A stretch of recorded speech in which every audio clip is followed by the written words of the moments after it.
எங்களோட லைஃப்பில் வந்துட்டு அடுத்த கட்ட ஃப்யூச்சரை நாங்கள் இமேஜிங் செய்து பார்ப்போம்.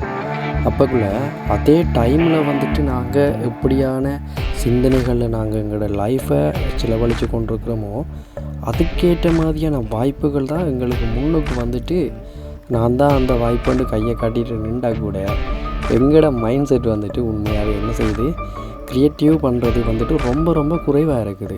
என்ன காரணம் என்றால் நாங்கள் எங்களோட சமூகம் அதே போல் எங்களோட குடும்ப உறவினர்களாக இருக்கலாம், ஏதாவது ஒவ்வொரு ஃபங்க்ஷனில் மீட் பண்ணி உறவுகளோடு கலந்து சிரித்து உரையாடும் போது அந்த இடத்துல நாங்கள் கதைச்சி கொள்கிறத பார்த்தாலே எங்களோட மைண்ட் செட் எங்களுக்குள்ள க்ரியேட்டிவ் எப்படி நாங்கள் திங்க் பண்ணி கொடுக்குறோம்ன்றதை எடுத்துக்கொள்ள இயலும். எப்படி என்றால் உதாரணத்துக்கு நாங்கள் ஒரு வெட்டிங் ஃபங்க்ஷன் ஒன்று நடக்குது, எல்லா ஃபேமிலி வைஸாக நாங்கள் எல்லாருமே இருக்கிற உறவோடு இருக்கும்போது எங்களோட புது புது உறவுகள் தூர இடங்கள்லேருந்தெல்லாம் வந்திருப்பாங்க.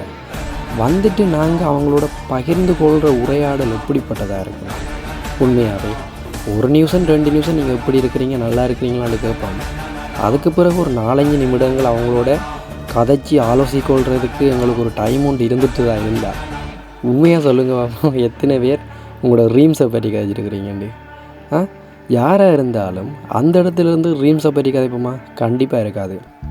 பிள்ளைகள் எங்கே படிக்கிறாங்க, என்ன மாதிரி உடல்நிலைகள் வருத்தங்கள் என்ன மாதிரி, அப்போ வீடு கட்டி முடிஞ்சதெல்லாம் மரக்குறையாக இருக்குதா இல்லாட்டி முடிஞ்சுதா, இப்படின்ட்டு தான் எக்ஸட்ரா பிரச்சனைகளை பற்றி தான் நாங்கள் கதைச்சி கொண்டிருக்கிறோமே தவிர, ஆனால் எங்களோட ஃப்யூச்சர் லைஃப்பில் வந்துட்டு அடுத்த டேர்னிங்குக்கு நாங்கள் போகணுமா இருந்தால் என்னத்தை செய்து கொள்ள வேணும். ஒரு சில சக்ஸஸ் ஆனவங்க அவங்களுக்குன்ற ஒரு ஃப்யூச்சர் லைஃப் ஒன்று இருக்குது. உண்மையாகவே அவங்களோட லைஃப் வந்துட்டு ரொம்பவே டிஃப்ரெண்ட்டாக இருக்குது. ஏனெண்டா அவங்க பழகிற விதங்கள், அவங்க எடுத்துக்கொள்கிற முடிவுகள் வந்துட்டு ரொம்பவே இமீடியட்டாக பெரிய ஒரு லெவலாக இருக்குது. ஏனென்று கேட்டால் அவங்க வந்துட்டு எப்போ பார்த்தாலும் அவங்களோட உறவினர்களோட இல்லை அவங்களும் அந்த ஃபங்க்ஷனில் சந்தித்து கொள்ளும்போது உண்மையாகவே அவங்களோட ட்ரீம்ஸை பற்றி தான் கதைப்பாங்க. எந்த செக்யூரிட்டியில் ஒரு ஃபேக்ட்ரி ஒன்றை வாங்குறதா இருக்கலாம், புதுசாக ஒரு கம்பெனியை போடுறதா இருக்கலாம், இப்படி எக்ஸட்ரா அவங்களோட ட்ரீம்ஸை லம்போனி வாங்குறதா இருக்கலாம். இதை பற்றி தான் அவங்களோட ட்ரீம்ஸை அனலைஸ் பண்ணி கொண்டிருப்பாங்க. எவ்வளோ ஃபிக்ஸட் பண்ணுறது அப்படின்ட்டு. ஆனால் எங்களோட நார்மல் மைண்ட் செட்டில் இருக்கிற நாங்கள் கடனுக்குள்ளே இருக்கிற நாங்கள் எப்படி வெளியே வர்றது, வீடு வளவு இல்லையே, லைஃப்பில் எப்படி செட்டில் ஆகுறது என்று வெளிநாடு போகிறதுக்கு ட்ரை பண்ணுறோம். அது மட்டுமா? அப்படி இல்லை, எக்ஸட்ரா வருமான முறைகளைத்தான் நாங்கள் மாற்றிக்கொள்கிறோம். ஆனால் வருமான முறைகளை மாற்றிக்கொள்கிறது உண்டு என்ன தெரியுமா, ஒவ்வொரு தொழில்துறையை நாங்கள் தேர்வு செய்து எடுக்கிறோம். ஆனால் இப்போ வந்துட்டு கட்டாயமாக்கப்பட்ட மாதிரி இருக்குது. எந்த வேலை கிடைச்சாலும் பரவாயில்லை, என்னால் செய்வேன்.